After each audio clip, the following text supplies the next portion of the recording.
We so thank you for coming out. Give yourselves a hand for absolutely packed out and kind of hot.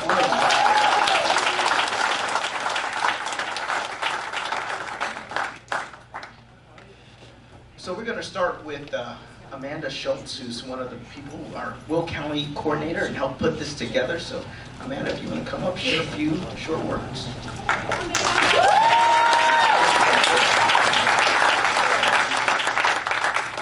Thank you everybody for coming. This means the world to me. I can't believe I'm looking out at a sea of people. This is beautiful. What I'm going to read to you is actually an article that I wrote about what is happening in Illinois in regards to conservatism, and accepting that this state is permanently lost is the surest way to make it true. This is not to call anybody out. This is not to be inflammatory. This is simply a call to action for us as conservatives. We have been a blue state for way too long. We have put up with this authoritarian rule for too long. And this is simply just my observation as someone who's been on the ground, who is a precinct committee person. This is just, my observations in regards to that. Darren Bailey and Aaron Del Mar won the Republican primary for governor and lieutenant governor. That should have been a moment of momentum for a party that has struggled for decades in Illinois. While some Republican candidates and officials have shown support, the broader response has been marked by hesitation and silence. Too many have stayed quiet or kept their distance. In a state where Republicans have been out of power for so long, this lack of full and public unity after a primary is not just disappointing, it is self-defeating. This is not a new problem. For years, the Illinois Republican Party has operated more like a collection of individuals protecting their own political futures than a unified force willing to challenge the democratic machine that dominates this state. The result has been predictable. Democrats have maintained total control of the governor's office and hold large legislative supermajorities. The city of Chicago has not had a Republican mayor since 1931. Even in areas where Republicans have an opportunity to compete, internal division and a lack of courage often prevent them from mounting a serious challenge. Too many Republican leaders have adopted a cautious, self-preserving approach. They avoid taking strong positions. They refuse to fully back their own nominees. They seem more concerned with not rocking the boat than with actually winning. This strategy has failed for decades, yet it continues. When the party refuses to unite behind its candidates, it signals to voters that even Republicans do not believe they can win. That message is damaging, and it reinforces the very defeatism that keeps this party weak. But the problem does not stop with the leaders. A dangerous mindset has taken root among too many Illinois voters. It is what it is. This is a democratic state. Nothing will ever change. Pritzker has too much money and power, and worse, my vote does not matter. I understand how easy it is to feel this way. I have felt the weight of it myself. Living in a state that has been dominated by one party for so long can make hope feel naive. Watching high taxes, families leaving, corruption scandals, and years of public safety failures can leave people exhausted. It is human to grow weary. But when weariness turns into resignation, when we decide that nothing we do will matter, we become part of the problem. The "it is what it is" attitude is not neutral. It is corrosive. It teaches our children that their voice is worthless. It tells candidates there is no point in running. It tells donors their money is wasted. It tells volunteers that their time is meaningless. And it hands the status quo exactly what it needs to continue: silence and low turnout. I have seen this up close as a precinct committee person and as someone working here on the ground in Will County. I have watched people who care deeply about the direction of this state still decide to stay home on election day because they have already accepted defeat. Every time that happens, the machine grows stronger and the people who want something better grow quieter. Doing nothing is not harmless. It is a choice, and it has a cost. Illinois does not have to stay this way, my friends. Other states with long histories of one-party dominance have shifted when enough people decided they were no longer willing to accept the status quo. Change does not happen by accident. It requires unity from leaders and courage from voters. Right now, both are in short supply. Real progress will require more than winning a primary. It will require Republican leaders to stop protecting their own positions and start acting like a party that actually wants to govern. That means setting aside personal grievances, rallying behind the nominee, and presenting a clear vision. It also requires us voters to reject the lie that our participation is pointless. Your vote is not wasted because the state has been blue for a long time. Your voice is not irrelevant because one side has more money, and giving up is not realism, it is surrender. I refuse to accept that Illinois is permanently lost. I refuse to believe that the people of this state are incapable of demanding better. And once more, I refuse to stay silent while the is what it is mindset continues to hollow out any chance of change. Scripture tells us not to grow weary in doing good, for in due season we will reap if we do not give up. That principle applies to more than personal faith. It applies to the stewardship of the communities and the state God has placed us in. Faith without action is incomplete. Hope without effort becomes empty. And silence in the face of decline is not humility, it is abandonment of responsibility. Right now the choice is simple. Republican leaders can continue with the same fractured, cautious approach that has kept them out of power for decades, or they can decide that the future of Illinois is worth fighting for together. Voters can continue accepting the narrative that nothing will ever change, or they can reject that mindset, show up, and demand better. Illinois does not have to remain a one-party state, but it will not change on its own. Change requires courage from leaders and clarity from voters. Both are still possible. The only question is whether or not we are finally willing to supply them. Thank you. Amen.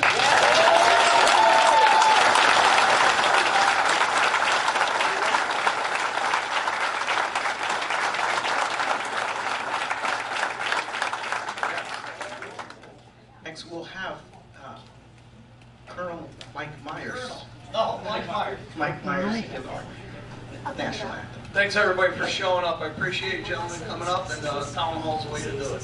Please stand for pledge allegiance and invocation.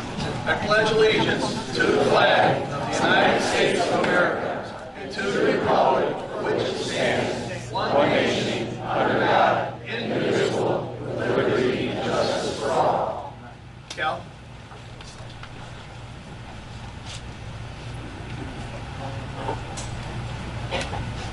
Take your hands off for a second, please. We'll have join us in a prayer. Almighty God, look down on this group of people that are coming here to express freedoms for which this country stands for, and bless everyone and give everyone the strength to carry on, and bless everybody that's here today so that they'll be safe and healthy. And God bless our troops. Amen. Amen.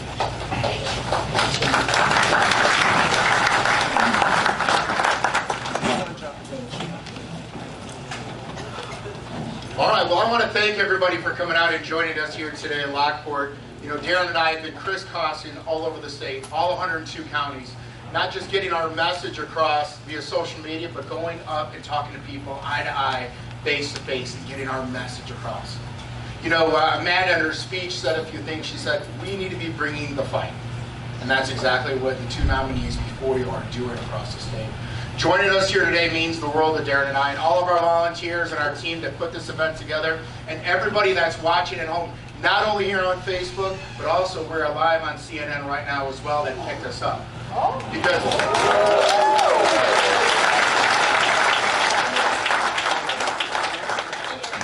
some people might ask why. You're like, well, why would CNN pick up an event in Will County and Lorkport? Because that's one of the biggest advantages that Darren and I have in this campaign.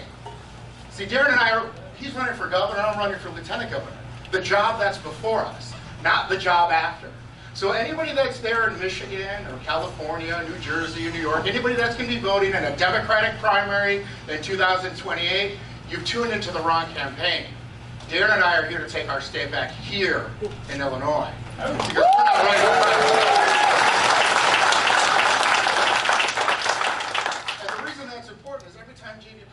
Auditioning for president, we get equal time. That's why we have CNN tuning with us. That's why we get free earned media everywhere that we go, at every press conference and every event. Because they understand that Darren and I care about our state. We're a Midwestern state. We're between Wisconsin, Missouri, Indiana, and Iowa. And as he broadcasts all of his left-level policies and dragging Illinois and Midwestern states to the left, we're holding it strong. That's one of our advantages. Number two, everybody keeps saying, like, you know, we talked about it earlier, what are we going to be doing different? What is our vision? Darren and I have already showed why J.B. Pritzker doesn't deserve a third term. $56 billion budget, the highest budget Illinois has ever faced. The affordability rates in Illinois, unsustainable. Everybody in this room knows somebody that's moved out of Illinois because it's just too expensive to live here. Every time you get those utility bills, you're like, man, do I even want to open this thing up? Talking about public safety, does anybody here feel safer under the Safety Act? I don't think so. You know, and the quality of education. Those are the things that we're targeting. Because Darren and I firmly believe that every Illinois child, regardless of what your parents do, regardless of where you grew up, should have access to that education that we pay these hard-earned property tax dollars for. If you graduate from high school in Illinois, Darren and I believe that if you go on to the military, if you go to trade school, if you go on to college, because college isn't for everybody, or if you do go on to college, you should be ready to go on day one. And for 7.5 years, that promise has not been made. I'm excited to be standing next to Darren Bailey and taking our state back here in 2026, and I'm proud to see every one of you patriots here with us. And we're excited about having the questions and answering true reforms here in Illinois.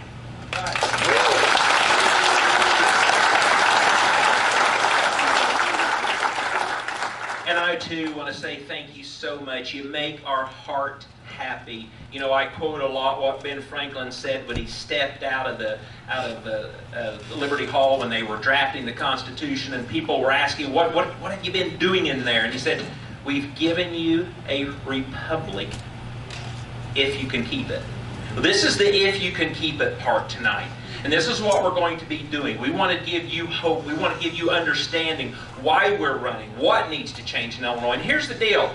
I hope that not everyone here agrees with us 100%. I hope somebody came here asking the question, boy, I don't know if I can support them or not. I don't know if I like them. But you came because you know your voice matters, because it will matter under this administration.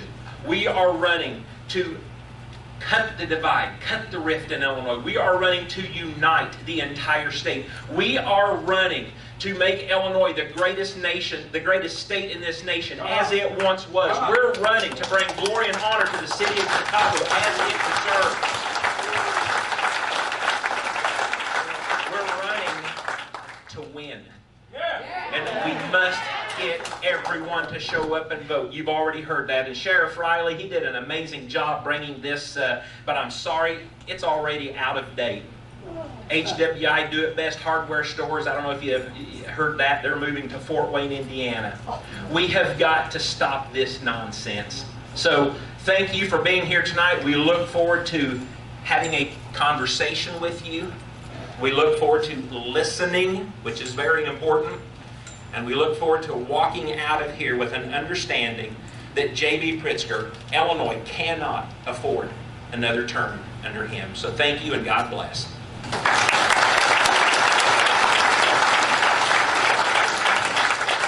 All right, well, we're going to get started with questions. I guess I should introduce myself as well.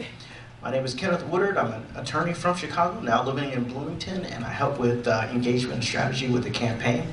I've seen both of these gentlemen, like they said, crisscross the state.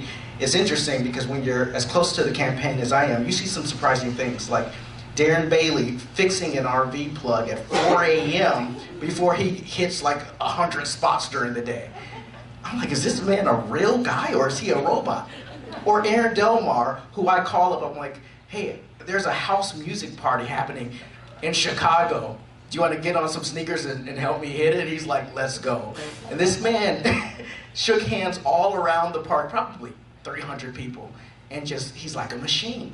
So this is the team, right? You want a team like this who can do it any day, anytime, talk to anyone about anything, and leave a good impression.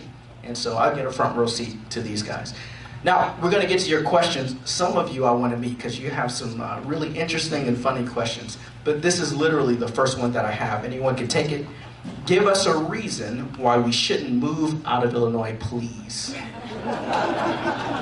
Your reason why you shouldn't move out of Illinois is sitting right here, first of all. Your reason why you shouldn't leave Illinois is because I need your help fixing this state. The reason for not leaving Illinois is because wherever you go, this is coming. So let's stay here. Illinois is a great state. Illinois, in times of trouble and despair in this nation, Illinois has shined. And we are going to shine again, and we're going to show the rest of this nation what a state can do when it's been upside down and all hope is gone, because I'm telling you, the rest of our nation needs the hope story that's coming for Illinois. Amen. So good. Okay, next question. Will you be appointing new members to the ICC, the Illinois Commerce Committee? And I guess we can broaden that question out.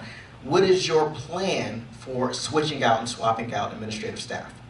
So that's a great question, because one of the things people always ask Darren and I, like, Darren, if you and Aaron get elected and you're in the governor's mansion and lieutenant governor's mansion, well, there's no lieutenant governor's mansion, let me put that up first. I would love nothing better to put Darren Bailey into public housing come January. But what can you do when the supermajority of the Illinois House and the Senate are Democrats? And the answer to that is this: Darren Bailey will be able to appoint 328 boards and commissions and 2,200 different appointments. If you don't like in Illinois that you're an insurance captive, that means if you have another policy in Indiana that has a lower deductible, that has a lower premium and a higher limit, guess who appoints the Illinois Department of Insurance?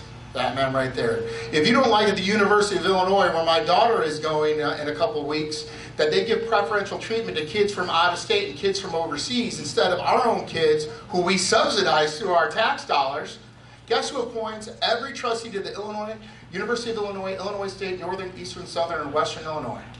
That gentleman right here. Because if we remember in 8th grade, we have 3 equal branches of government. We have the legislature, which we know most likely is going to be the super minority as far as Republicans. We have the judicial branch, but Illinois has one of the strongest executive branches across all 50 states. And so we can make generational change on day one. So every appointment, if you don't like that they're going to raise our tolls, guess who appoints Illinois Toll Board? If you don't like what's happening in the Illinois State Police with flock cameras, guess who appoints every member of the Illinois State Police? Taking control of the governor's mansion is where we can make that reform and rebuild our state on day one.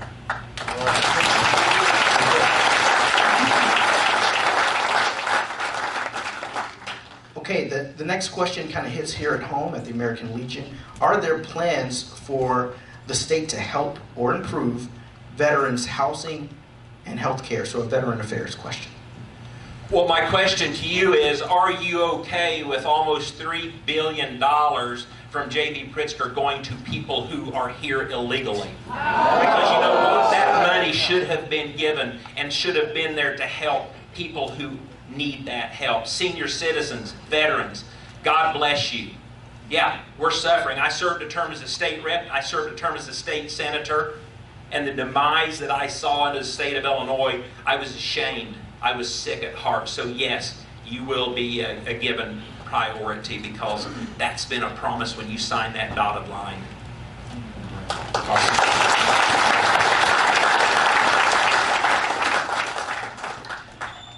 How are you going to get crime under control? I look like the criminal of the two of us, or what? You know, when the Illinois State Legislature took up the Safety Act, the original idea behind it was that we don't want to have a debtor's jail. You know, somebody here commits a low-level crime, shoplifting, get caught with a bag of weed or whatever, and most of us have $200 to be able to get out of jail, right? Post bond and get out. But there's a lot of people in Illinois, not just in the city of Chicago, but throughout our state, that don't have that $200 to be able to get out of jail. And so they didn't, you know, you lock them up, they can't earn the $200 because they're in jail, right? They can't borrow from anybody. And while they're doing it, we're housing, we're feeding, we're providing health insurance, we're doing all these different things. So I can understand the original concept of it. But just like everything else that's happened in Illinois over the last 2 decades, they take it way too far to the left. Now they're letting people that have gun crimes, right? Oh, that's okay. Whoever made that sign's probably leaving the state too. See, nobody likes my jokes, right? Nobody. What I was saying is that they take it too far left, right? Somebody that has a gun on them, maybe doesn't brandish it, commits a crime, they don't charge it. Darren and I are talking about reforming and getting rid of the Safety Act because we need to do a couple things. Number one, we need to keep it isolated to low-level crimes, shoplifting, and things of those natures. That's number one. Number two is we need to start having a program where we can recall judges. Because you get one of these judges that gets elected, and they're not going anywhere for 10 years. Right? Now, most Chief Justices will put them in marriage court or they'll put them in traffic court or whatever, but these people just need to go. And so there is nothing like that, because if you know anything about the Chicago Democratic machine, when somebody runs for state rep and they lose, they make them a judge or they make them a prosecutor or something else like that. There's no place for that in Illinois. And so how do you reform public safety in Illinois? You get rid of the Safety Act, number one. You put in smart legislation, number two. And we empower all of our law enforcement. There's 1,600 vacancies on the Chicago Police Department. That's egregious. And it's not just in Chicago. You go to Quincy, if you drive in there, you'll see $5,000 signing bonuses for anybody that wants to get involved in law enforcement because they can't get enough people. 220,000 first level responder calls, 911 calls, take 18 to 24 hours to get responded to because we're short law enforcement. That's here in the state of Illinois. That can't exist, and that will not exist under a Bailey Delmeyer administration. I want to add something. Just a few days ago in the south side of Chicago, you've all probably seen or heard, maybe in the movies, the guardian angels. Did you know Chicago has that version of protectors? There are people out there riding bikes out and to engage the community, to be out there more, to help out the police when they're not there. We were really blessed to see that is happening in the south side. So Tyrone, thank you for that, buddy. Let's give it up for Tyrone Muhammad. Okay, the next couple questions, some of you are really funny. I want to know who you are. You can wink at me so I can see. Someone asked, are you going to live in the governor's mansion? He already said it. I'm looking forward to that. So I'm going to tell you what, we're going to bring life to Springfield. We're going to bring life all over this state and in our area. So yesterday, Cindy and I celebrated 40 years of marriage. It's been amazing. It's better every year. But prior to getting involved in government, our home was just known as welcoming and hospitable. And all of you will have the opportunity to come to Springfield to celebrate. That will be our home. We understand I will be out all over the state. But to that question, yes, and I'm looking forward to it. And afterwards, you can visit me at my apartment. Next question, what is your favorite fish fry? Croatian Club Joliet or American Legion Lorkport? Go ahead, Darren. American Legion. And if you haven't had the beef sandwich here is amazing. I had one in the back. They do a great job, and they make it right behind the bar in front of you. Okay, turning to a more serious topic. What will you do to control illegal drugs, specifically fentanyl, and prosecuting dealers? Well, first and foremost, we have to get rid of the Safety Act. I mean, without that, we're stuck. So we get rid of the Safety Act, and we simply honor the laws that exist. Now, I'm telling you what, our prison system, have you been paying attention to what's happening in our prison system and why and how these drugs are continuing to make it in? There's something wrong. So, as Aaron suggested earlier, with these appointments that we will be making in all of these agencies, I'm going to tell you right now that most of these appointments, I believe, are simple patronage positions. And I believe that when we put men and women into these positions, and they have authority, and they have knowledge, they have common sense, they have business sense, and then we put these people loose to start developing how this change comes about, and then we bring that times whenever it needs to be made into law, and otherwise we just set policy and we change things. Friends, it's all up to people. People make the change, and we are not seeing that right now because J.B. Pritzker isn't allowing it. So Safety Act goes, that's going to be a big hurdle that we overcome. And I will add to this, okay, you asked, what do we do about it? Start paying attention to the judges that you are retaining and electing. Nobody ever knows who these people are, and if they're not showing up to events in election time and making themselves known, start reading the court dockets, start reading the paper, start understanding who your judges are and what kind of sentences they're giving out. That's another cornerstone to change.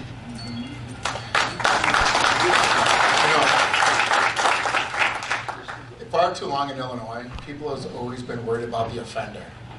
Under a Bailey-Delmar administration, we're going to be concentrated on the people that need it the most, and those are the victims of these crimes. And that is a huge shift in policy. Punishing the people that make our communities unsafe and supporting those that have been the victim of the crimes. You concentrate on the victims instead of the perpetrator, it makes a generational change. How are you going to navigate the Madigan machine in order to get change to happen? Well, I do want to speak to this. Here's the deal. I served as a state representative. I served as a state senator. And I'm going to challenge anyone right now to go ask their sitting state rep or state senator, if they're a Democrat, if they served with me, how they view me. Because I'm going to tell you that most of them have said and are going to say, well, I don't agree with him. They're going to admit that. They're going to say, I respect him. So we're going to use that respect to bring them to the table, because when we start work, we're going to do something different that's really, I don't think, ever been done before in the state of Illinois. Thus, our divide. We're going to focus on what 90% of Illinoisans have in common. That's affordability, that's safety, and that's education. We're going to come to the table and make life more affordable so people quit leaving the state, so business wants to come here. We're going to fix our schools, and we're going to make our streets safer. And if an elected official doesn't want to come to the table, well, friends, you know who I am. I'm here because I got here by communicating on social media to you.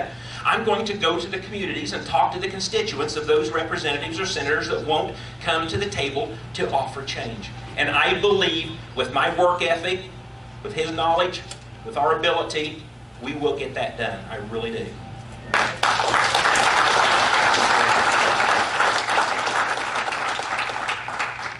Do you have any plans to lower property taxes? I don't know if that's been a campaign issue, really. Yeah, just a little bit. It's a great question, right? Is everybody here happy with the property taxes? So how do we affect property tax reform, right? How do we do it in a responsible way? Because every time we talk about property taxes, the first thing that everybody says, you're going to defund the schools, you're going to take away schools. Why? 68 to 70% of every one of your tax bills pays for your public education.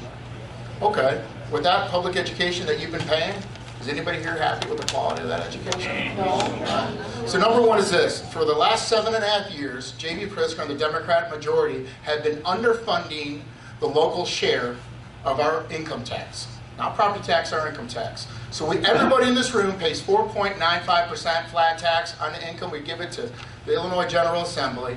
And they're supposed to take a portion of that and fund education with it on top of our property taxes. When you underfund that by almost 30%, it makes the school districts out here have to do one of two things. Reduce expenses or raise property taxes. Well, in any school, you know what 80% of any school district's budget is? Labor. That means getting rid of teachers. So we need to make sure that the state of Illinois is properly funding our portion of that local tax to support all of these local municipalities. Does anybody here remember when they started the lottery? Remember they said, oh, we're going to have lotteries, we're never paying another nickel in property taxes because it's going to pay for the schools. How'd that work out? Remember when they said, hey, we're going to put video games in every breakfast joint, every bar, every restaurant, and it's going to pay for education. What's that worked out? We're going to legalize marijuana for everybody. Everyone's going to get high and play kumbaya, and we're never going to have to pay for mental health again. They're not using the dollars that they're allocating the way they said they are. You want to know why? You know who controls the purse strings? J.B. Pritzker does, because he's the executive office. When they say they got $2.5 billion to fund undocumented citizens in Illinois, where do you think they took the money from? They didn't pass legislation. Pritzker said, we're going to take money from this, we're going to take money from this, and we're going to redistribute it over here. Well, the good news about that is we can do that same thing in reverse. Where that money was supposed to go to give property tax relief for all of us can go right back. We can make sure the lottery money goes there. We can make sure that the gaming money goes there. exactly rolling those things back and appropriating those dollars where they were designed to go. That's number one, right? Just doing the basics. And for the teachers that are out there, I come from a pretty good school district. I live in Palatine. We have District 15 and District 211, which is the largest school district for K through 8 and high school district in the state. And a lot of times people come to me and say, you know, you want to defund those teachers. You want to take teacher salaries. You want to lower them. Everyone at home and everyone here, no, we don't. I like that my teachers make enough money to live in my community. You want to talk about accountability? I like to see my teachers at the grocery store. I like to see them at my 4th of July festival. I like to see who are educated my teachers in our neighborhood when they're walking their dogs. That's important for us. We're not defunding education. If you look at Indiana and Iowa, they have a 1% property tax. If you have a $350,000 house, the most you can pay is $3,500. Guess what? They still got public schools. They still have junior colleges. They still have everything that we have. But they fund the property, they fund their local share, they take the burden off the property tax holders, and when they bring on weed and video games and casinos and everything else, that money goes where it's supposed to. And that's what we can do here in Illinois.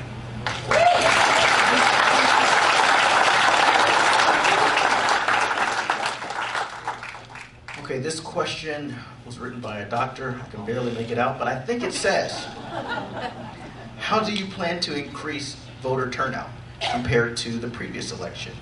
What are steps that can be taken to prevent voter fraud despite voter turnout? Well, that's actually the key to winning, and that is exactly why we lost 4 years ago. Friends, we've got everything at our fingertips to win if people show up to vote. So what we need is for everyone that's in this room tonight, when you leave between now and September 24th, when early voting starts, or all the way up to the voting day, November 3rd, we need you to replicate yourselves. Make sure, have that conversation. Ask the people around you, especially the young generation, because they're frustrated, they're angry. Ask them, are you registered to vote? Help them get to the polls and vote. I'm calling all of the GOP chairmen in every county, and I'm encouraging them to fill their precinct committee positions. How many precinct committee people do we have here tonight? Precinct committee. So, God bless you and thank you. It's a very, it's a low-level position. But I'm going to tell you what, it is the most overlooked and the most important position in this constitutional republic. Because it's by design. A precinct committee person, your voter precinct where you should have a person that's in charge of that area that informs people, informs the voters who the candidates are, and hey, make sure you vote. You're not voted, a new resident you came here. Let's get you registered to vote. That's the kind of enthusiasm that we have to build in 2024. Look at how many more people showed up to vote than showed up to vote in 2022. The votes are there, and many times in Illinois, these midterm elections just kind of, they get pushed aside. But the midterm election for us here in Illinois is the most important election because that's when we elect our governor and all the statewide positions. So I'm trying to help build enthusiasm, offer support to all the local candidates. Every time there's a candidacy, we need to have people running for those, again, to inspire votes. And simply, if we do that, if we get out, and if we push and help people get registered and remind them to show up and vote, friends, we can win this. And for later on, if you want to come and talk to me, if you are a GOP chair and you're not really for sure and you don't have a program, come and talk to me because we've got a host of programs that we can connect you with that actually have a recipe for success. So it's up to every one of us here in this room tonight to walk out and make sure everyone that we know shows up to vote. If we do that, we will win.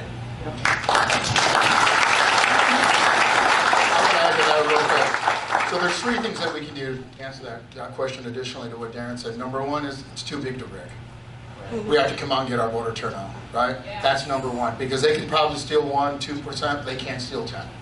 So we overcome with our voter turnout, you can't really rob it. 97 of 102 counties in Illinois are ruby red. I mean red Republican areas. 75% of Illinois is farmland and rural areas. We win those areas 80-20, 90-10 in those 97 counties. But if we have a 22% voter turnout, it doesn't matter. People ask me often, Aaron, you're from Cook County, you're a Chicago guy, you grew up in the city, how are you going to win Chicago? And my answer to them is we don't need to win Chicago. We need to win about 30%. We can lose 70-30 in Chicago, and if the rest of the rural areas of Illinois carry up for us about 35-40%, we get a big victory. That's number one. Number two is in the city of Chicago, we're going to be putting our poll watchers, we're going to be putting our election judges, and we're going to be putting 87 attorneys into the most crooked precincts in the city of Chicago. So they want to play that game, we can play that game too.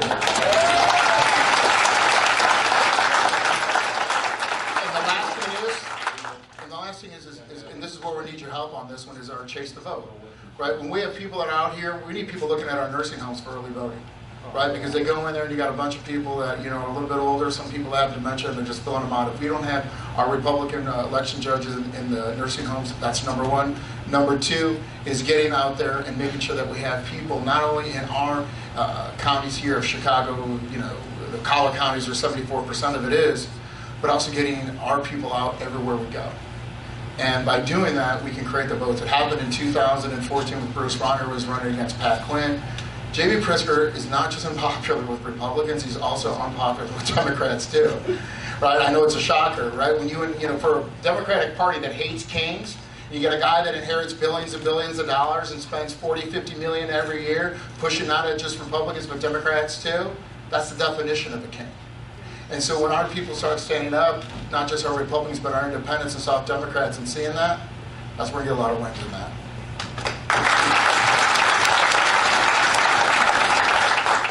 So this question is similar to the last. The last asked about changes to your GLTV strategy. This one is about the campaign generally. What are you going to do differently in this campaign compared to last time?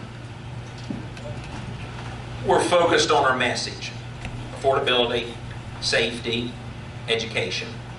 Cindy and I are living full-time in Chicago. We're focused on getting out to the business owners, and I will tell you this, already, and things are really going to heat up probably after Labor Day, but already, because of some very good friends, some very good supporters, we have reached people groups, areas, businesses that we didn't even know existed 4 years ago. Pastor Corey Brooks has endorsed us. He'll be coming on the campaign trail with us. Pastor August Rogers, a host of several pastors and churches across Chicago, they know that change has to come. So they're replicating that message as well. Same hard work ethic, but at the end of the day, focusing on what all of us have in common, because I want to bring unity. I don't want any more political divide. It has to end.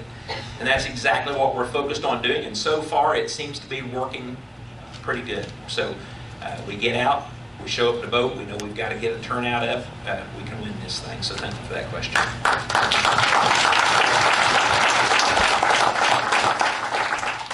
Someone wants to know, how do you propose to lower taxes for seniors?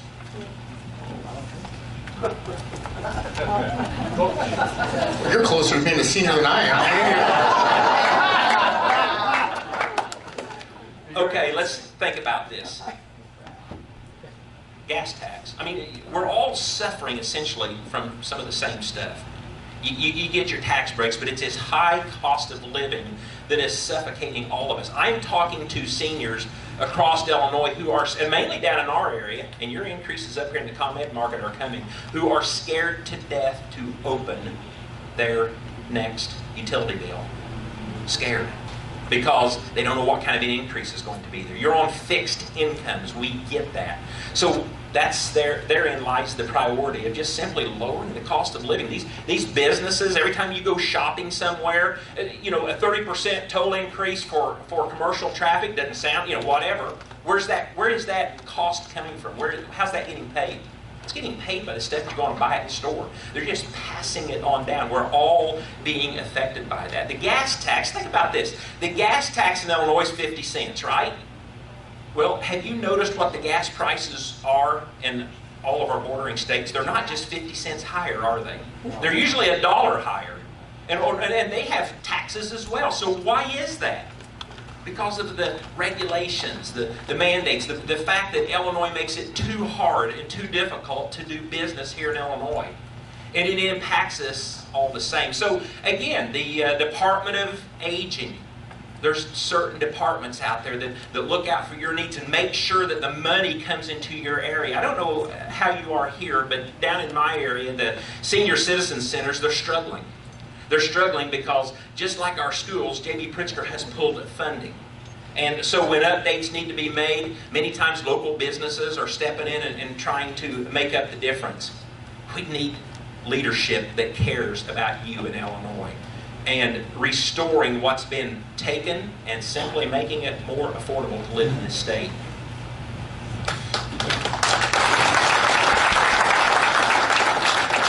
You know, we're talking about affordability for seniors, but what about affordability for everybody? So today's August 3rd, right? I think close, August 3rd. These campaign days kind of mix all together. As of August 1, everybody that's from Will County, congratulations, you got a 1/4% higher tax on your sales tax. That wasn't done by your Will County board. That wasn't done by your local Homer Glen Township or Homer Glen, the city of it. It was done by J.B. Pritzker and the Democratic majority in Springfield. They raised a 1/4% across everybody in the 5 collar counties. So when J.B. Pritzker goes on TV and he says, we're going to put more dollars in your pocket, I just try not to laugh out loud, scare my dog. You know what I mean? Because this is ridiculous. We have literally an example, less than 3 days old, of them raising our taxes again. And we're going to stay on this theme of affordability. And this question here, it might be my favorite question of the night. And I can tell a lot of heart and soul went into this. There's also a better handwriting than I could ever accomplish. Given that this young generation is unable to afford a home, starting a family, affording a car, to go to the job, and can barely pay back student loans, how will you restore our faith as young Illinoisans that the American dream is still alive? Well, young Illinoisans, I hope you're there to support us and help us get us across the line. And then I hope you're there when we start filling some of these positions and when we need help actually protecting your future. I hope that when we start putting the right people into the right places, that college becomes more affordable across Illinois, that you don't have to graduate with the excessive debt. I hope that as we continue to build and business comes back to Illinois because we have created a better working climate, that you have a choice of jobs. By the way, what's the reason that many young people are leaving the state? It's opportunity that doesn't exist here. And they leave because the corporate tax here in Illinois is twice what it is of any state around us. That's how we build, that's how we save the future for Illinois. We create an environment that draws business, that families want to stay. We fix our schools so that you're being educated properly and you can afford to go to school right here in Illinois. And I so look forward to being able to do that.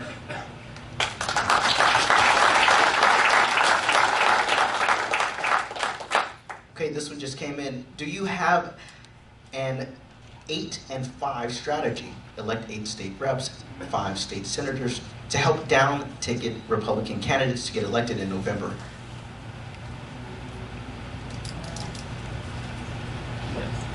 Yeah. I guess I'll go. Yeah. So what they're talking about is getting us out of the super minority in the legislature, right? We got 158 state reps, 40 of them, 117 state reps, 40 of them are Republican. You got 59 state senators, 17 of them are Republican. We're gerrymandered out of our own state, which actually aggravates me more than anything else, because if anybody remembers in 2018 when J.B. Pritzker was running, what did he say? Fair maps, fair maps, fair maps. We're going to make Illinois a fair map state. I don't know what happened with that, right? Probably the same thing happened in the lottery, the weed money, and the video games. But here in Illinois, we have a ballot issue. Gerrymandering is number 1, but number 2 is our voter turnout is incredibly low, right? For the reasons that we talked about earlier. And people say, well, we're never going to get out of that. It's because Illinois is not taking a page out of Texas and Florida. And people say, well, Aaron, that's an easy analogy to make because they're already red states. Well, let's think about Texas for a second. They got Austin, they got El Paso, they got Houston. Those are all big blue cities. What do you think their ranchers do? Their ranchers come out and vote 85% of the time because they know they need to dilute all the big blue cities. What happens in Florida? Oh, Aaron, it's a red state. Orlando's red, Miami's red, Tallahassee's red. No, those are blue cities. So what do you think the citrus farmers over there do?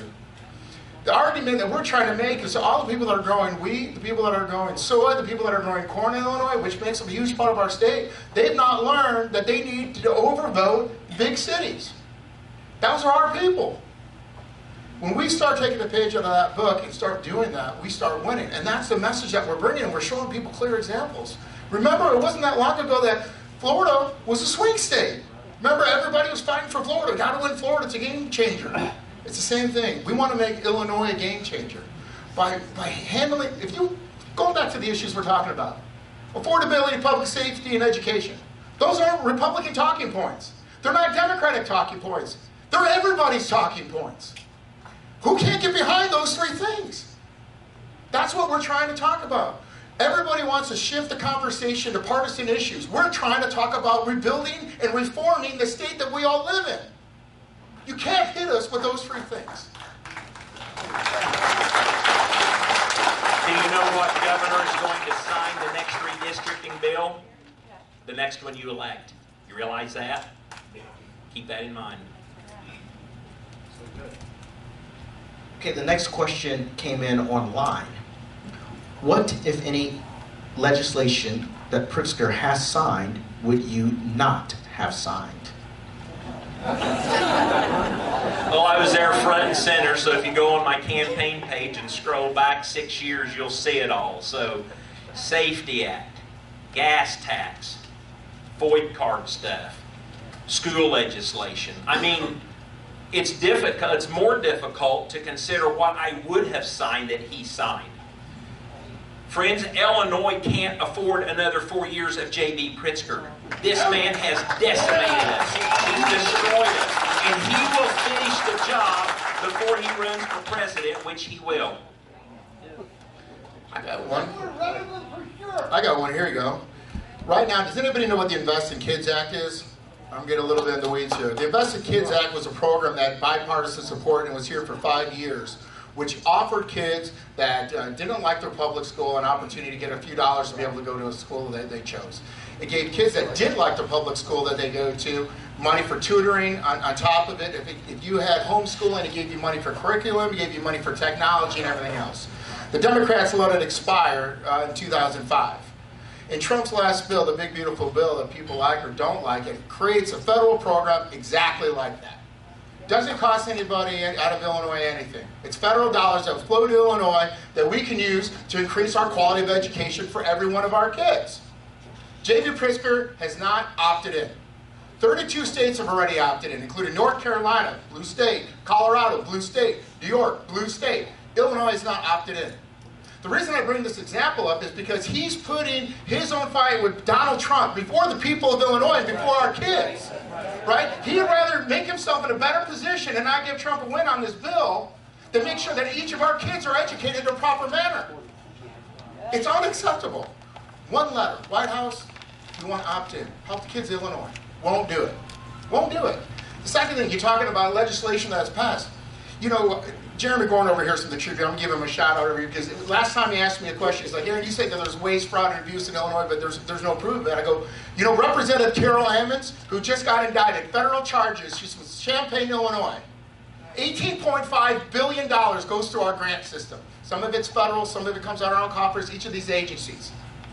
She redirected a bunch of her money that she gets for her district that only Democrat state reps and state senators get. Republican, if you have a state rep that's Republican or a Republican state senator, state rep, you don't get any money back to your district. But if you're a Democrat, you do. Each state rep gets $1 million. Each state senator gets $3 million. She took a part of her $1 million and positioned it to a nonprofit charity that she made hire her kid. And when that first charity fired her kid, she went and gave the money to another charity that did hire her kid again. There's 118 state reps, 78 of them are Democrats that get that money to their groups. There's a roadmap to where the waste, fraud, and corruption is, and Carol Ammons, and this is not a year ago, this is like 2 weeks ago, she's going to go join Madigan in Indiana for the rest of her day. It's perfectly fine with me. But this is a roadmap to where we're talking about that. How about we just take the money that the people of Illinois give us and use it in the direction that we can, that we've appropriated it for? Instead of giving it to nonprofits that are enriching our children, that are enriching our own families. On top of that, she took all of her money that she got from her campaign finance, right? Where do you think she got her money? She got it from the Democratic Party of Illinois. Guess who they got their money from? J.B. Pritzker. He's the #1 donor of the Democratic Party of Illinois. She then hired her staff and said, hey, I'm going to pay you 30 grand a year. I need you to give me 10 grand back in cash. Kickback scheme. Federally indicted. Right? This is what's happening in our state. So when you look at this legislation, why do we all pay the same taxes as everybody else? And how come the Democrats get $3 million per state senator and Republicans only get $1 million? And we don't get any. So we got to go deal with them? It's unacceptable. It is unacceptable. It's egregious what's happening in the state. That's why we're out here fighting. I'm getting all heated up. See what you did, person who asked that question? Sorry, Darren. I get emotional. Got Aaron mad. Well, somebody is obviously mad about this question. You put your name here. I won't say what it is.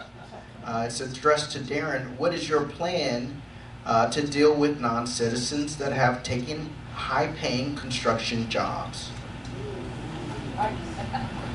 Well, first of all, to find that and figure that out and get to the root of that. Because here's the deal, guys.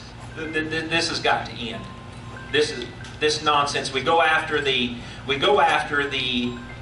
people who are dangerous, and that got completely. J.B. Pritzker. Are you aware what the Trust Act is?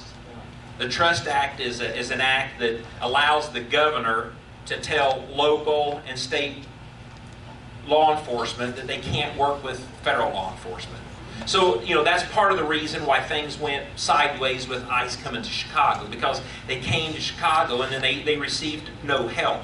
They didn't really need to come to Chicago because the constitutional law was being broken, our law was being broken, and state and local law enforcement should have been able to take care of the problem immediately.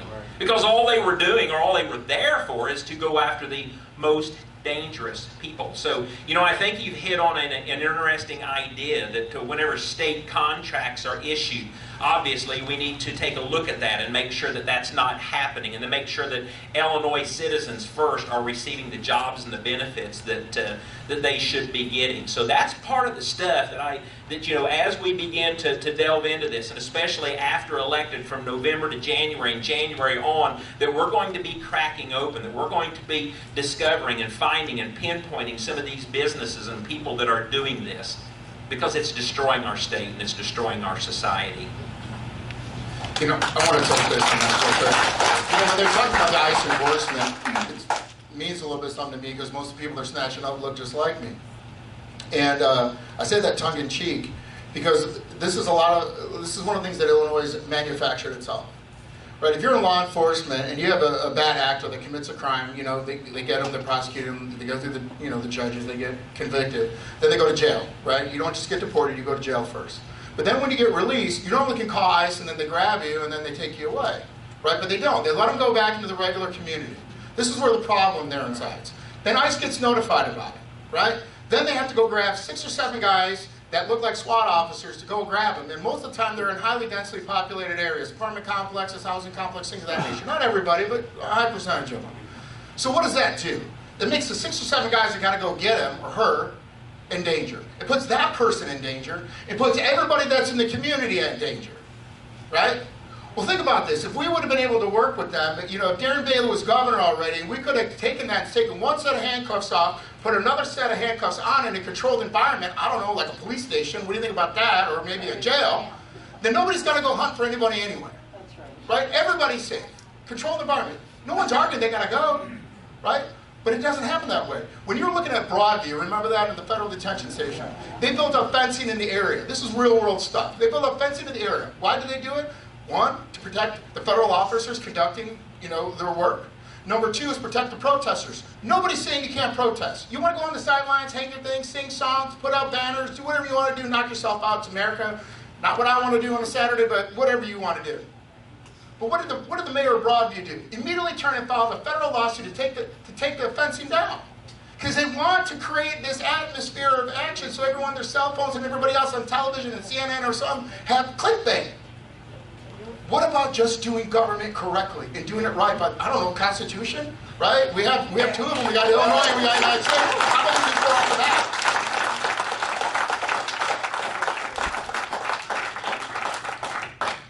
Okay, we're down to our last 3 questions. This next one says, you have talked about creating a Doge Illinois. Which sections of Illinois government do you feel are wasting money and or need to be changed? And on top of that, how are you planning to deal with the public and unionized relationship, retaliation to this? It's interesting because I ask you, who is the lieutenant governor and who has the lieutenant governor been in the past and what does the lieutenant governor do, and most people don't know. You're going to know who the lieutenant governor is because this lieutenant governor is going to be in charge of it. So let us know what we got planned there. I'm all hot and mad. You're going to talk about 2 questions ago, but I'll break it down very quickly. All of them. Every one of their agencies. Every one of the programs. Every little bit. I grew up pretty humbly in the city of Chicago, and every dollar that we had in our family mattered. And that's the way I think that public officials and the legislative branch and everybody should be looking at their dollars, because it's not their money. It's our money. They just think they can do whatever they want. J.B. Pritzker, for the last 7.5 years, is using our budget like its own budget. Well, he's the richest elected official in the United States, so he can spend his money however he wants. Take his toilets out, try to lower his property taxes, do everything else, right? But he's got to stop spending our money like it's his. Because he can just throw money at a problem and just hopefully it solves it, but it doesn't solve anything. So a lot of people, independents monitors don't like the word Doge, right? Department of Government Efficiency. They don't like it because, the Trump thing and Elon Musk and all the rest of it. I could care less about any of that. I care about what's happening here in Illinois. And we need to be looking at every one of our agencies, right? Darren and I are talking about creating a grant dashboard. Because $18.5 billion, like I said, goes to the grant program. But you can't find any of it. You have no idea how our money is being spent when it gets out of one of these agencies. If you're with the Illinois Department of Children and Family Services and you hire a third-party contractor, they call them NGOs. It's a fancy way of saying a third party or vendor. NGO is not a fancy name. It's just another way of saying we can't do it, so we're hiring somebody else, right? Here's the problem. When we have any level of government, if you're township government, if you're in the sheriff's office, if you're in any level of government in Illinois, you can do a Freedom of Information Act and you can find out where your money went and what they're doing. But the second that money leaves that agency and goes to one of these nonprofits, like the one that's going to send Carol Ammons to prison, you can't see anywhere our money went. So we're proposing legislation with a bunch of other legislators that said if you get $10,000 or more of our money, and I mean our money, then we can FOIA you to see how you spent it. Right? If you get over 20% of your total income as a nonprofit organization coming from the state, then we're going to be able to FOIA you like we can the school districts and the park districts and the library boards, everywhere else in Illinois, so we can see how you're spending our money. And with the dashboard we're talking about says, hey, this is the amount of money that was allocated, this is how it was bid. Was it just directed, like Carol Ammons did, where she just handpicked whatever charity she wanted to without a bidding process? Because there could have been 4 or 5 other charities that could have done it at a better price and reached more people. But how did they get it? How were they bidding on it? How was the money spent? Right? If you're buying the central management system in the state of Illinois, it's where the procurement, you want to buy anything for any department in the state of Illinois, it's got to go through CMS. Right? If they're buying paper for $19 a ream, and we can go to Home Depot or wherever and buy it for $4, how come? This is where the $56 billion is going. We don't need to be taxing any more people. We need to take the money that we've already worked hard for, that we've already paid into the system, and use it efficiently and stop taxing people. So every bit of it we need to go for.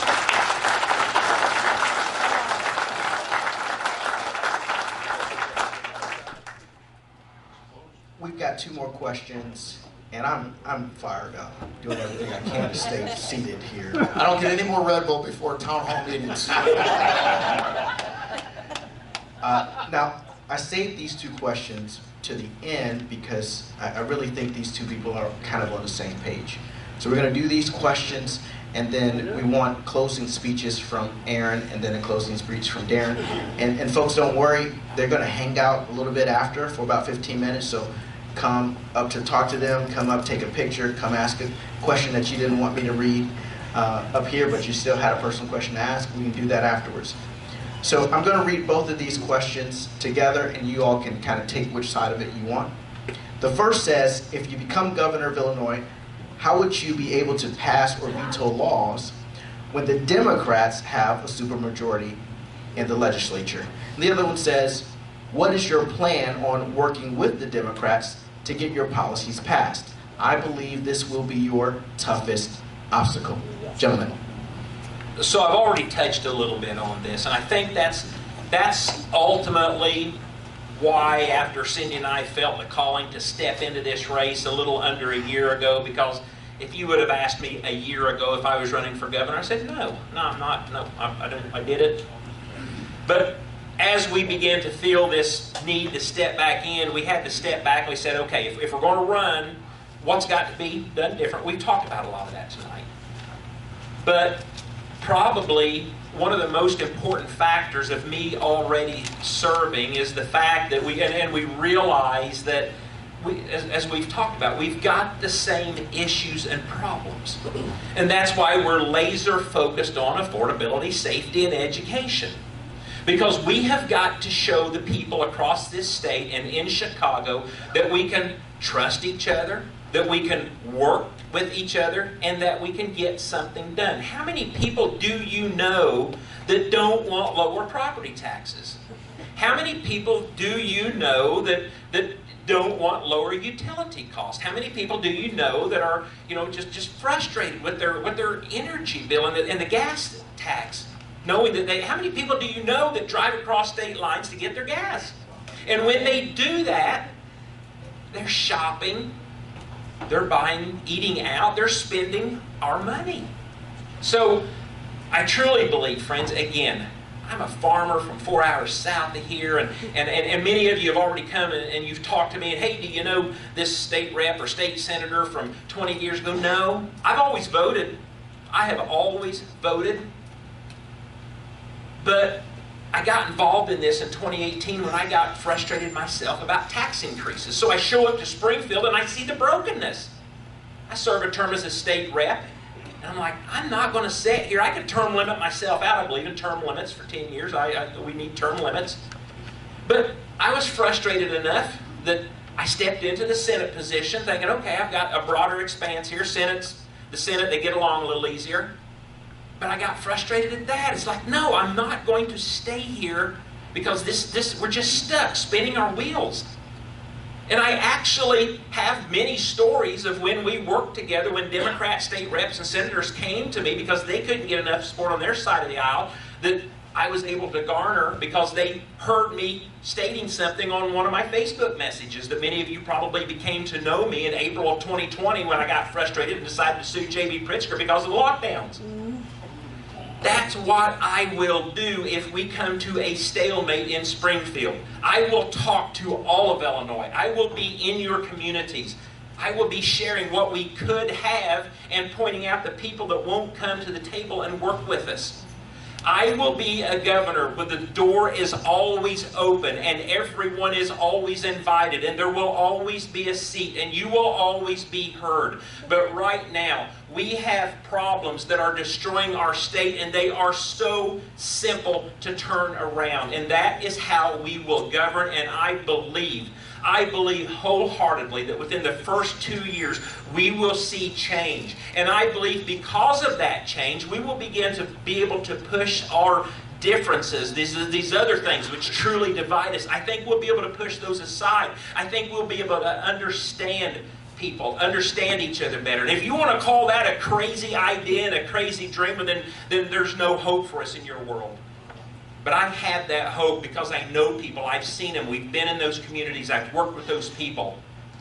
And friends, everybody wants something different. And we are going to bring that something different with your help to the table. And I believe we'll see a better and a new Illinois out of this. So thank you for that question.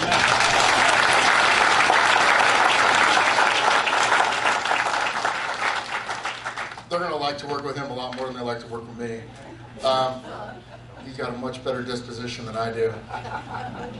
We have a lot of blue dogs in Illinois. They're Democrats, they're kind of moderate. They run in purple districts that want to see the same positive change that Darren is talking about and the vision that we have moving forward for the next 4 to 8 years. And that group, I think, will come along. And I think the other group won't.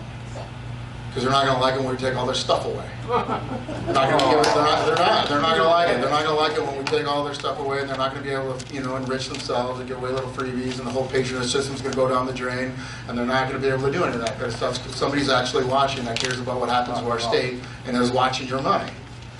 I'm totally fine being unliked. I'm totally fine not being popular. I'd rather be the most quiet lieutenant governor that nobody ever heard of, just like the one you got right now, except to actually do the job behind it.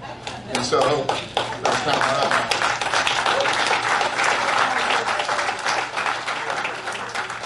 I guess I'm doing a closing statement. I hope that everybody here today can understand the vision that Darren and I had before and the uniqueness of the team that we have. You know, Darren mentioned that he's from 4.5 hours away. Might as well have been 15 hours away from where I stood pointing to the city of Chicago. But we all suffer under the same challenges. We all have the same problems because we all live in our state. That's why 30 counties want to leave and become their own state or get rid of Chicago and everything else. And I would just offer an opportunity for Darren and I to kind of turn this big ship around. Just give us a chance. Give us 4 years, see what we can do, right? You got somebody that is probably one of the most inspirational speakers, one of the most inspirational personal stories that you've seen, and somebody that I've grown to become incredibly close with over the last year through tremendous tragedy. And to see the character, the stoicness, and the sheer grit that I've learned as I've gotten to know Darren daily. See, when Darren and I got together, we did it because we wanted to take our state back, and we certainly did, but we looked at each other like, what are you doing here? What am I doing here? And so you spend thousands of hours in an RV traveling around the state and having conversations with him and Cindy. Times that no matter what the outcome is in November, I'll treasure forever. Till they bring you into their home and they introduce you to their family, and you get to see the farmland and all 5,000 cats that they have outside. You won't understand. But I'm telling you, I'm incredibly proud to be on this team. It gives me the energy to fight every day, the passion that I had before it, because I believe in the gentleman that's standing to my left, and his heart and his soul, and where he wants to move our state. And I can tell you this, I will do everything in my power to enable that policy and that vision for the next 4 years, 8 years, whatever it is, as long as I got breath in my chest, blood in my veins. I'll fight for this man. And what I'm asking for all of you is to do the same thing and stand up and fight with us. Because if you do, we will not let you down. All right.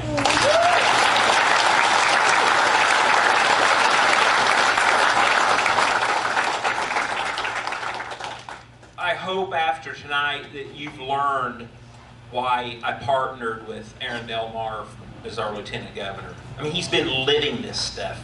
Palatine Township, Cook County Republican Chair, he's been living it. He knows the mess that everything is. And I so thank you for joining and working with us.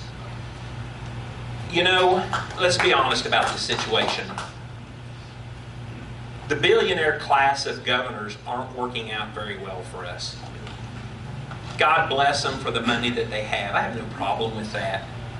But that seems to have been has created an environment or a group of people that think that they know more than we do and refuse to listen to us because, let's face it, J.B. Pritzker's had everything handed to him. He's not had to work for anything like you have, like I have. And that changes everything, especially when we talk about what we do with your money. So I hope you really consider and think about that we are you. And as you go and tell people why they need to show up and vote and who they need to vote for, just let them know that you got somebody common. Maybe that's what it's time for. It's time for commonality and common sense back in the governor's mansion, back in the state house in Springfield. You know, 10 years ago, I did not have this on the radar at all. People ask all the time, did you always want to run for, did you want to be governor, did you want to be president or whatever? And I'm like, no, I just want to be left alone. And I kid you not, I'm serious. My wife will testify to that. Matter of fact, when we sat around in the fall of 2017, when I decided that I needed to run this race, I got my sons together with their wives because I knew that I had to have the wives buy-in with the boys at the farm. They were all in favor. I don't know if they wanted to get rid of me, but they knew this was our journey. So we talked and we prayed, and I knew immediately this was a journey I had to go on. And after 10 days of prayer and fasting, I came to him. I said, okay, I'm going to do this. but just keep me away from people. I'm not talking to anybody. I'm not knocking on any doors. I'm not walking in any parades. And I want to tell you what, that first parade, which was 2 weeks later, Cindy was actually irritated at me because she couldn't keep me in the center line walking with her because I was over hugging and shaking hands and high-fiving. God's given me a love for people that I just cannot let go, and I cannot and I will not part. And friends, I'm here to tell you, here's the deal. We don't know what tomorrow brings. You don't know what tomorrow brings. Let's live life to the fullest. You leave here tonight. Let's if you've got friends, family that just politically divided, let's just stop it. Bring them together. Do whatever it takes. We're blessed that with the loss of my children, we were all good. I know where they're at. But I can't bear the thought of some of the stories that I hear of the divisiveness that really comes many times from government. Let's just make sure let's love each other. And even the people that across the state that don't agree with us, don't think like us. When you're reading those comments and you see those terrible comments about me or Aaron or somebody else, just pray for them and love them. Because at the end of the day, that is the only, first of all, we're called to that, but that's the only hope we have in Illinois. I truly believe that this nation, that this state, the heartland, the Midwest, rivers, the rails, the Great Lakes, we have everything we need for greatness. We've got the people. We've got the businesses. And once we change the climate, we'll have more. And we will be that shining city on a hill that I think all the states will look at and say, what happened in Illinois? And just as Illinois stood up and many other times, we're destined to do that again, but we can only do that with your help. And we can only do that if we unite, even despite our differences. That's my call. That's my plea. To walk out these doors, to replicate yourselves, and to love. God bless you so much for this time. You give me hope. God bless the great state of Illinois, and God bless the United States.